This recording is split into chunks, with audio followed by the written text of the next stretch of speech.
Plastic surgery को देखें, मुझे लगता है कि दुनिया में सबसे पहली प्लास्टिक सर्जरी शरीर मनुष्य का और माथा हाथी का, गणेश जी का निर्माण।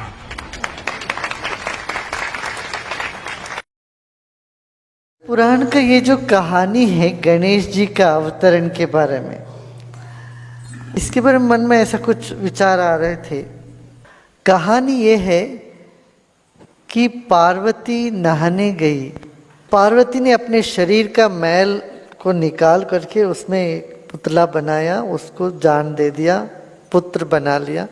शिवजी बाहर गए थे, बाहर से जब लौट के आए, ये बालक खड़ा हुआ था ताकि पार्वती नहा रही थी।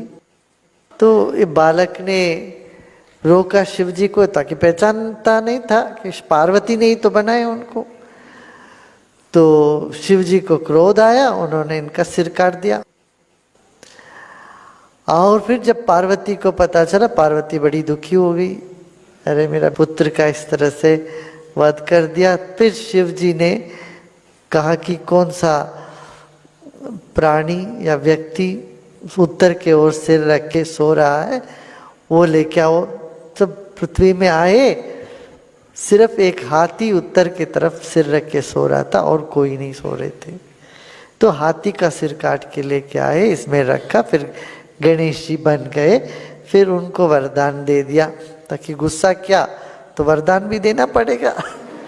तो पहले गुस्सा करके पश्चाता होने पे फिर उनको पुसलाना पड़ता है ना, तो पुसलाए, फिर बोले जब पहला पूजा तुम्ही को होगी। ये जो पुराण की जो कहानी है, उटपटांग कहानी, अटपटा सा लगता है। क्या पार्वती के शरीर में इतना मैल जमा हुआ था? पहला प्रश्न। दूसरा, जो त्रिकालक ज्ञानी सब कुछ जानने वाला ईश्वर को ये नहीं पता चला कि ये मेरा बेटा है, पार्वती का बेटा है। अच्छा, तीसरा प्रश्न ये कहते, अच्छा शिवजी इतना, उनमें इतना ये असहनशीलता थी क्या? किसी ने बोला तुम रुको अभी, तो उनको रोकने के लिए भी मना करे। इतना अहंकारी था सदाशिव, ताकि वो बच्चा है, वो कह रहा है रुको मैं अभी नहीं जाने दूंगा, तो उसका सिर काट दे। कितना क्रूर कठोर भगवान होगा तुम्हारा और नासमझी होगा।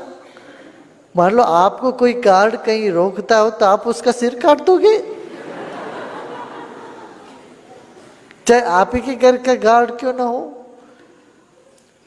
माने शिव इतना क्रोधी, असहनशील, अज्ञानी, और पार्वती इतना मैल डोलने वाली और अपने मैल से ये बच्चा बनाने वाली।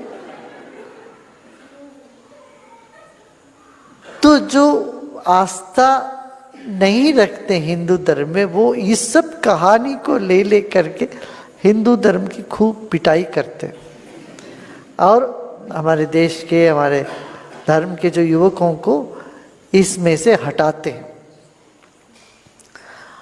और इसका जवाब देने के लिए हमारे पास कुछ नहीं, किसी को पता ही नहीं है। अच्छा, बच्चा का शरीर छोटा है, हाथी का सिर इतना बड़ा है, उसके ऊपर हाथी का सिर रखा, और इतना भी समझदार नहीं है कि ये चूहे पर कभी चढ़ नहीं सकता है, तो उसका वाहन दिया चूहा। इतने से चूहे के ऊपर आदमी, वो आदमी के ऊपर इतना बड़ा सिर। किसी को कोई इसका माप तोल का, मापदंड का कोई ज्ञान ही नहीं होगा, या बदला लेने के लिए किया होगा इतना शिवजी ने किया हो। चूहा उनका वाहन यदि शिवजी ने दिया है, तो कितना क्रूर कठोर होंगे तुम्हारे भगवान। भगवान कैसे कहोगे तुम्हारे इस तरह का जो जुल्म करने वालों को?